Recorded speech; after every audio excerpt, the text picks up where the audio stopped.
couple of good tax tips that I'm looking to share and run through, kind of that are just going to help you be more tax efficient in your business. So the first one of these is all about basically making sure that you are taking the optimum amount of money out of your business.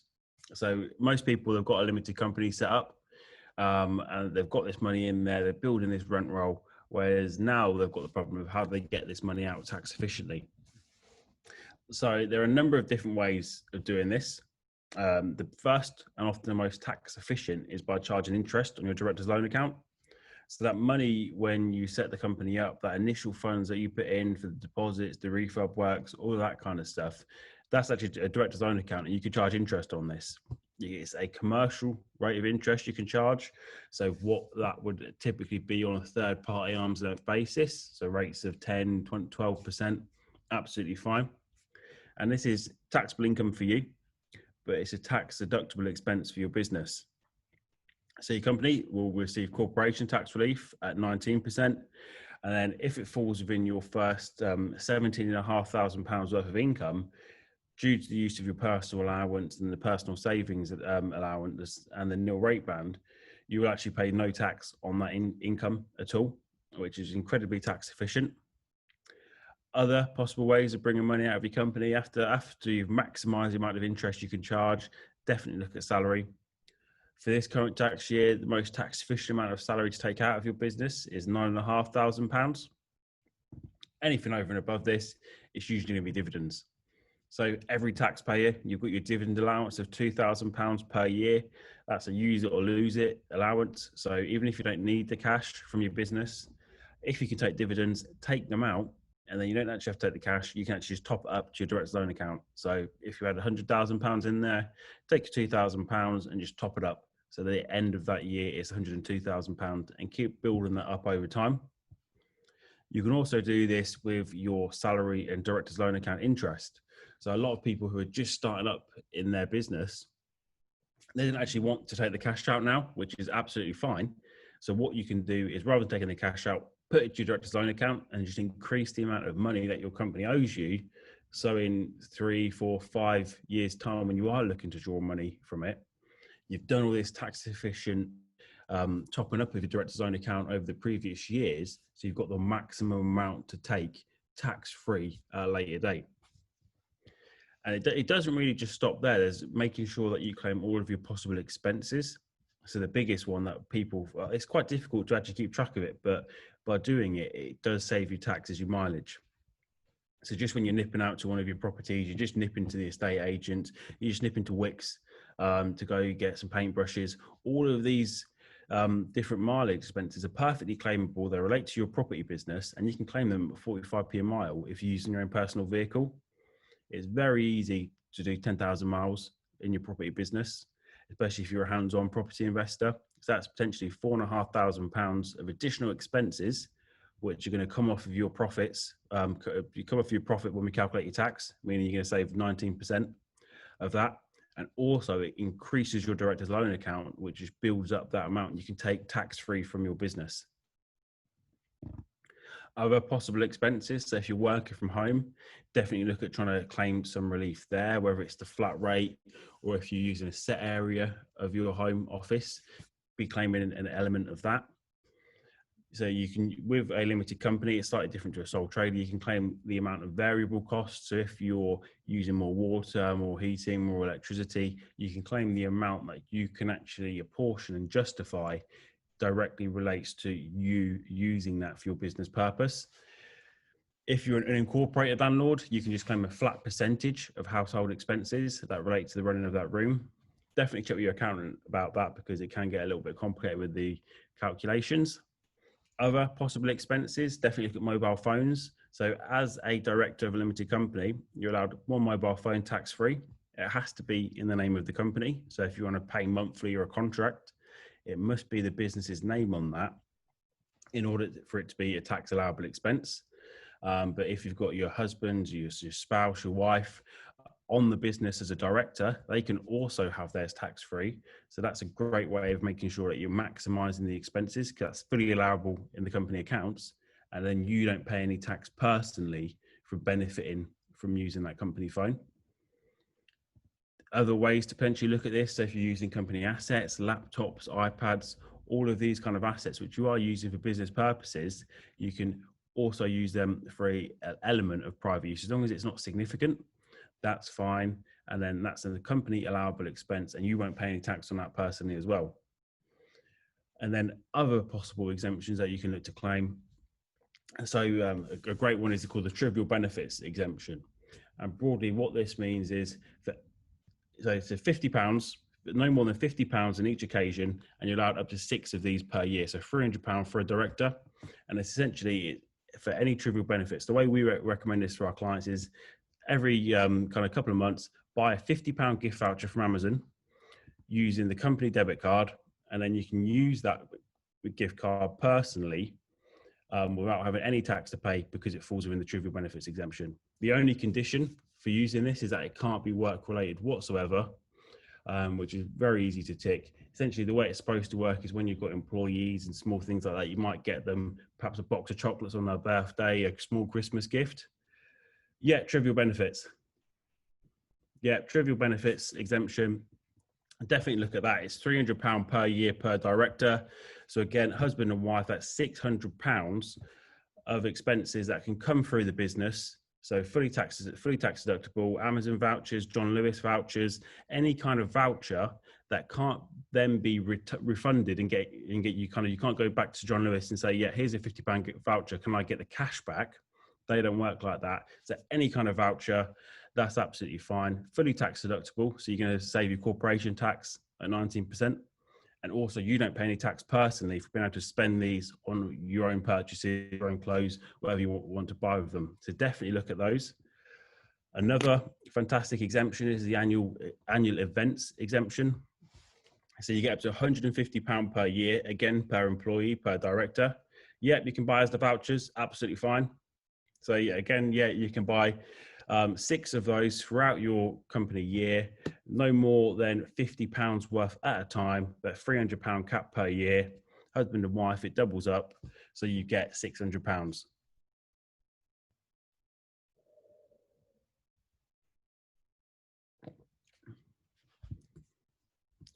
And then we've got, yeah, the annual events allowance. That's also a fantastic one. So £150 per year.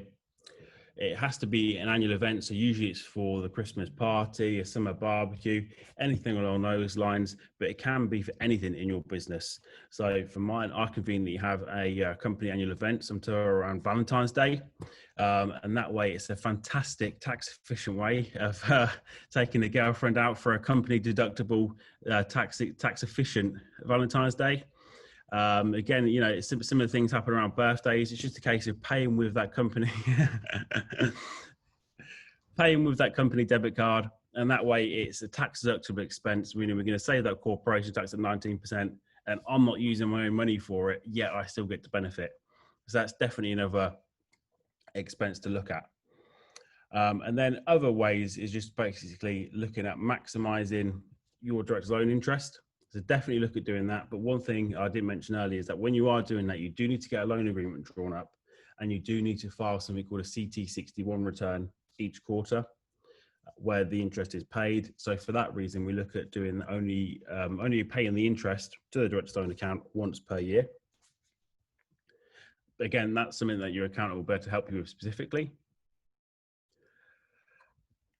And then in terms of other ways of extracting the maximum value from company cars, again, they're really popular at the moment simply because it's really tax efficient to be getting these electric vehicles. For this current tax year we're in, the company car tax rate, with the benefit in kind rate, essentially, the way it works is the higher the emissions of your vehicle, the more tax you pay. So for electric cars, so for fully electric vehicles, the Teslas, the iPaces and things like that, for this tax year up until March, it's 0% benefit in kind. So you can put 100% of the expense through, whether you purchase that, whether you lease it. As long as it's an electric vehicle in the company name, 100% of the expense can be claimed. And then you can drive that around for personal use, completely tax-free. Next year, that increases to 1% of the car value. So on an £80,000 car, you're going to be paying £800 a year as the taxable benefit. and then you'll pay income tax and national insurance on that.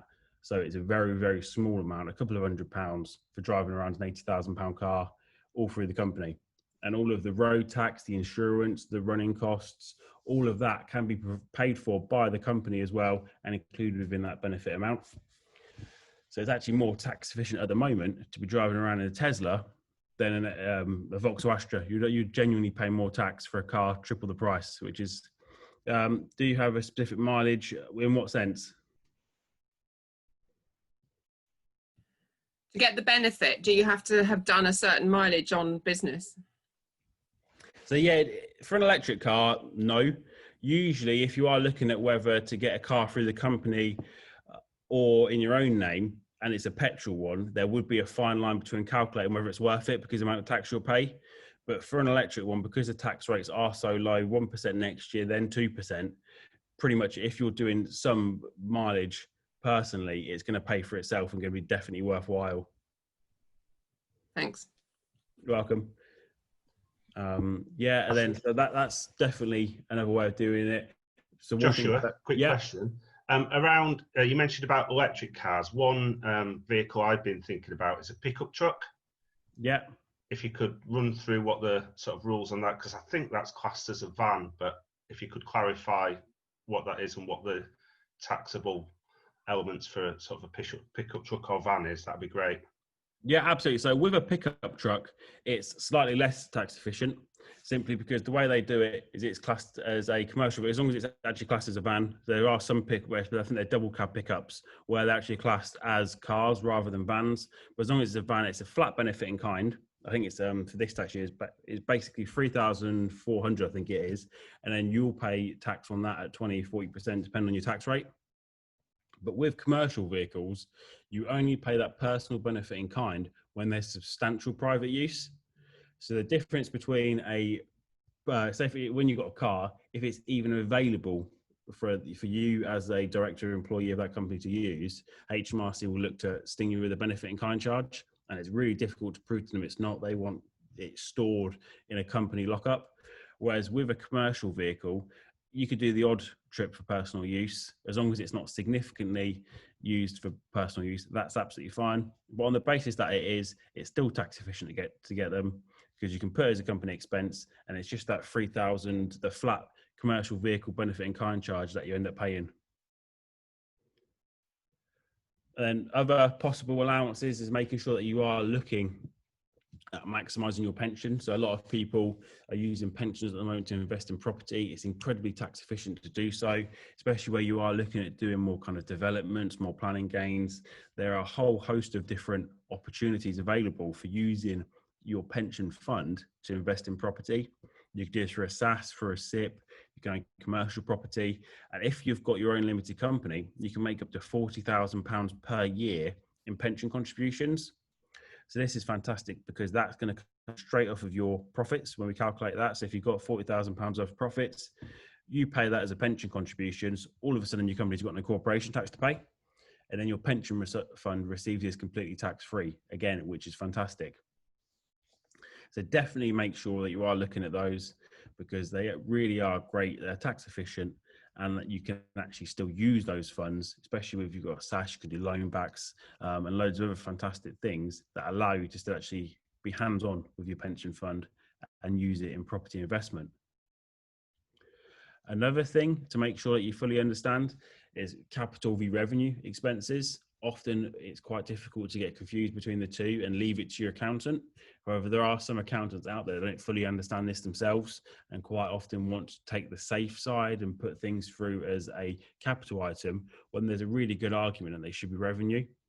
So revenue expenses, usually they're an allowable expense when we calculate your profits. So they come off of your profits, and obviously the lower your profit, the lower your tax bill. Capital expenses, on the other hand, usually you only receive a tax relief for capital expenses when you actually come to sell the property.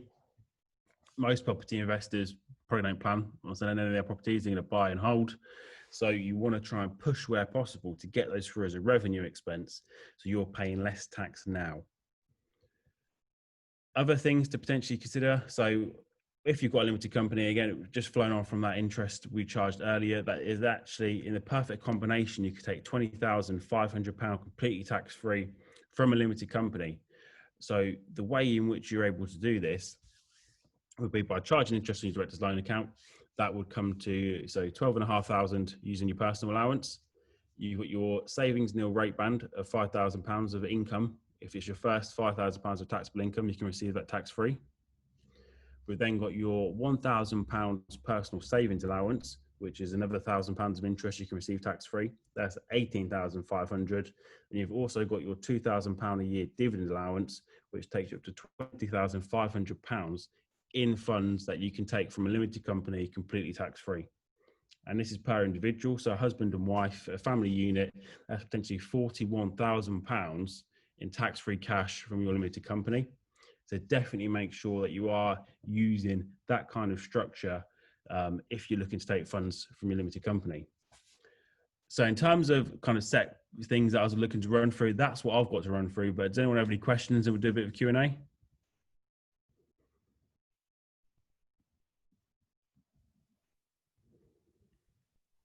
You went through it so quickly, Joshua. I don't know if I actually grasped it all, to be quite honest. This time of the morning as well. I'll put it on this time of the morning. Has everyone had their coffee yet? Josh, can I just ask, that structure you just ran through there, would that, the 20,000 odd that you could bring out without any tax, does that for a 40% taxpayer as well or not? No, because that's assuming that you've got no other taxable income. Right.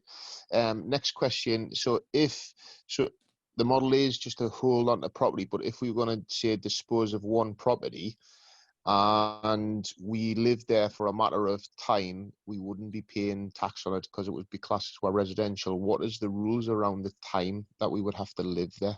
Yeah, so there's no rules specifically about time. It's all about the quality of the occupation. That's what HMRC gauge it by now. So they want to basically see that when you purchased that house, your intention was to make that your family home. You need to try and document that how possible. And also when you are living there, you need to basically eat there, sleep there, cook there, absolutely everything. You need to make sure that that is your home. There was a case recently, a couple of years back, where someone did a similar thing, but they were sleeping there, they weren't eating there, they were going out to their parents who lived just down the road, and they actually felt foul of making that their home because they weren't actually living there full time, eating there, and really treating it as if they were the main residents. Right. So if you've, say, owned it for 5 years and rented it and then moved into it, generally live in for a couple of months and then sold it, would that work or not? I think if you could genuinely prove that you lived there, had all everything in your address there, you would be pushing it a bit. And if essentially with HMRC, it just comes down to whoever's got the best argument on cases like this. So it's cutting it fine, and you'd probably want to live there for as long as possible and actually have a reason for living in there and then moving out again, other than I want to try and claim some PPR. So you would need solid evidence for that.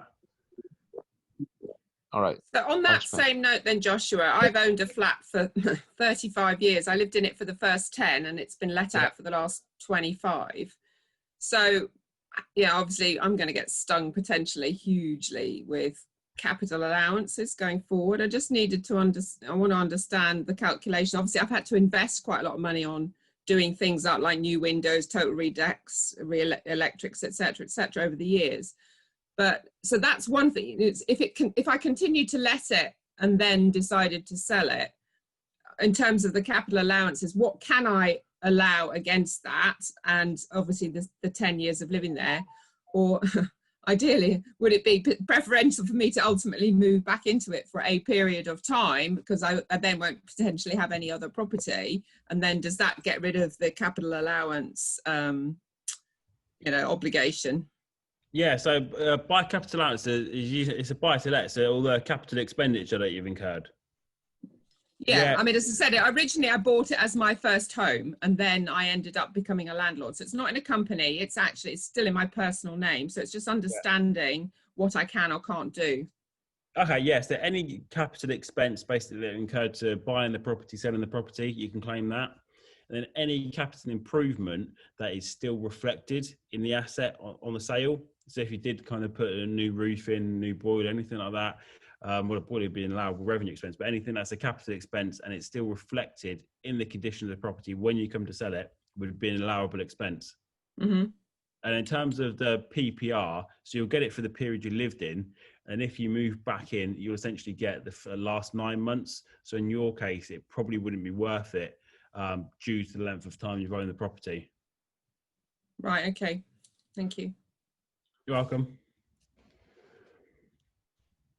You mentioned about trying to push as many expenses through into revenue versus capital. Could you give us some examples of ones that are, I guess, close to that line that you look to put in towards revenue that others who are more prudent might push towards capital? Yeah, absolutely. So the biggest one is because as soon as you buy a property, it looks a bit grubby. You're not going to get your ideal tenant in there, and you're not going to get the top market rent. But at the end of the day, you can let that out. As soon as it gets in there, you just need to do a bit of refurb. So a lot of people there look to put it through as capital, especially if you're replacing a kitchen, replacing carpets, things like that. Whereas a great tip here is potentially look at letting that property out for a couple of months first, if you can. So 3-6 month tenancy, prove that it's habitable, that strengthens your argument, and then do the refurb. As long as you're replacing the kitchen, the carpets, all of the fixtures and fittings like for like, all of that's 100% allowable. It is 100% allowable when you buy the property, but having that tenant in there first really gives you a concrete argument that they cannot deny. Tenants lived in there. It's habitable. They can use the kitchen. You're just replacing it with a kind of just for more modern tastes. But at the end of the day, it does the same function. There's no improvements, so you can do that. So that's the biggest one, especially around replacing kitchens, bathrooms. Boilers, they're pretty much always an allowable expense as a revenue expense. So they're some of the key ones.